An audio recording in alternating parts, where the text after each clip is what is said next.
Hello, I'm Jag from Jag's Watches and welcome back to another video. Now, watch collecting is full of passion and it is full of myths. And today we're busting 10 of the biggest misconceptions that people, even as seasoned collectors, still fall for. From resale value to quartz snobbery, let's separate fact from fiction. But before we do get into it, make sure you like, subscribe, and hit that bell icon if you've been enjoying the content so far on the channel. I really appreciate every single one of you that have been leaving comments and that has subscribed. So let's keep growing. The first myth that I often hear is that you need a lot of money to start collecting watches. It's a total myth. Some of the most iconic, beloved watches are under $100. Let's take the Casio, Timex, and Seiko, for example. Even Microbrands that are out there. Watch collecting is all about passion. It's not about price tags. If you think you need a Rolex to be a collector, you are missing the point. And more importantly, if you think because you have a Rolex you're a real collector, you're also missing the point. You do not need a lot of money. I know certain people that have unbelievable watch collections, and it just so happens that if you do buy some of the cheaper models, you just end up buying more of them, which isn't a wrong thing, isn't a bad thing at all. And I think, as I mentioned, some very good watches you can get for under $100 that are classics and iconic. Moving on to the second myth, quartz watches are not worth collecting.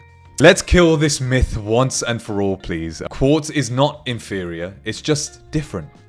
The Seiko 9F movement, it's a masterpiece. The vintage digital Seikos, masterpieces. Collectible and nostalgic. Don't let mechanical snobbery rob you of great watches. As I mentioned, it's not inferior, it's just different. And it's always good to have a little bit of versatility in your collection. Have a quartz piece here and there. Don't get me wrong, I still appreciate a good mechanical watch, but do not be too snobby about it. Now, moving on to the third myth, which I think not everybody believes, but I've often had conversations with people that have talked about their Omega, their Cartier, all going up in value. Not all watches go up in value. Most watches actually depreciate, just like cars. And yes, some Rolexes and limited editions, I'm not denying, hold value and actually increase in value. But even certain Pateks depreciate as soon as you buy them. So it's really important to recognize that the vast majority of watches you buy do depreciate in value. They're for enjoyment, though. This is why I wanted to mention this. For me, watch collecting is not about investing. They're not investments. They're investments in the sense of they're an object that I'm investing time into. They're an object that I'm investing a lot of time in terms of creating stories, creating those moments, creating an emotional connection to. That's what I would see the investment aspect of watches. That's what it's like for me. But buy what you love, not what you hope to flip. Please, let's make this whole community change and stop looking at watches as investments. Don't get me wrong, I guess there is that aspect to it, which is fine. But the vast majority of watches will depreciate. Moving on to number 4, homages are fake watches. And again, a little bit of snobbery, I think, here. I don't think homages are fake. I think there's a big difference between a homage and a counterfeit. Homage watches pay tribute to iconic watches. And they don't really try to fool the wearer or anybody looking at the watch, right? It's quite clear that it's not a fake watch. It's a watch trying to, as the name depicts, show a bit of respect to what it's trying to, I guess, copy.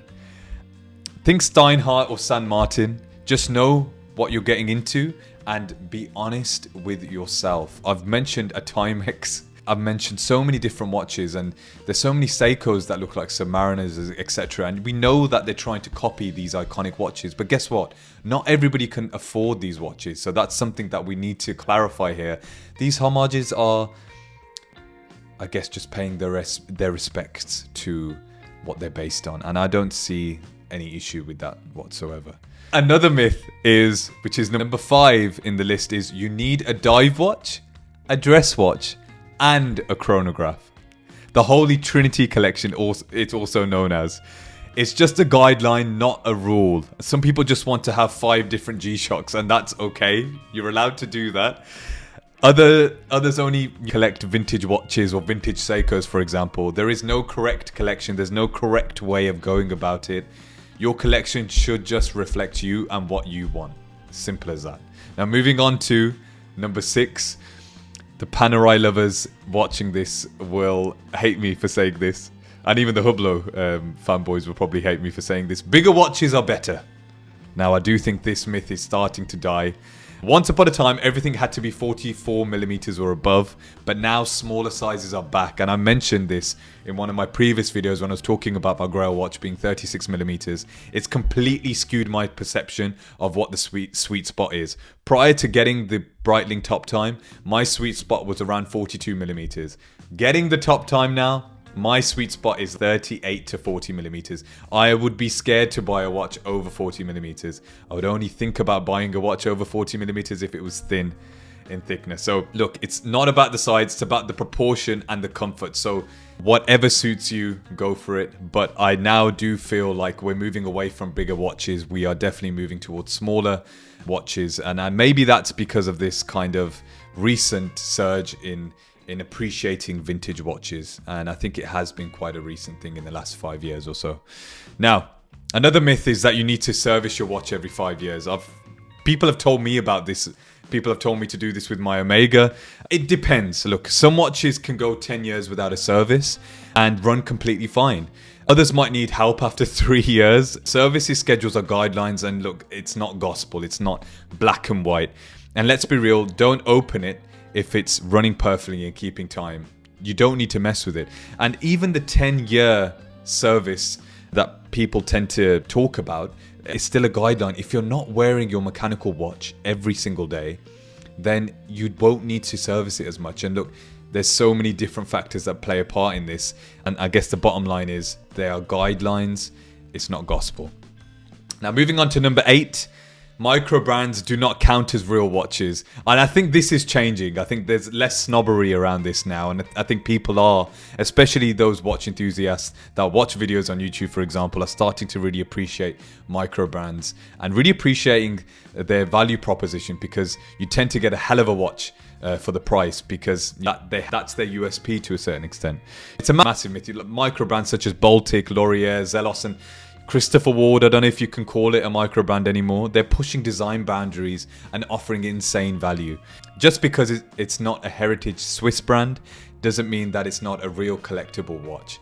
So many microbrands I keep an eye on. Baltic I've mentioned. Studio Underdog, unbelievable. Venezia Nico, I butchered that again, but that's another brand which have some greatly designed watches, intricate designed watches. So they are real watches, and I think you should have one, at least one in your collection. I still need to get one.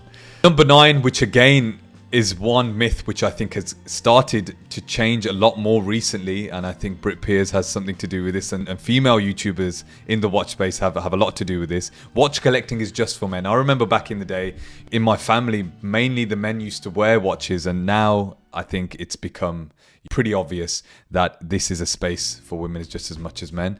It's absolutely false. I think the world of watching is becoming more inclusive every day, and especially when it comes to the sizes of watches now. Not every brand, certain brands still stick to their large sizes, but I think most brands now have those smaller sizes. But actually, we're seeing women start to wear larger watches, and I love that. I love to see that.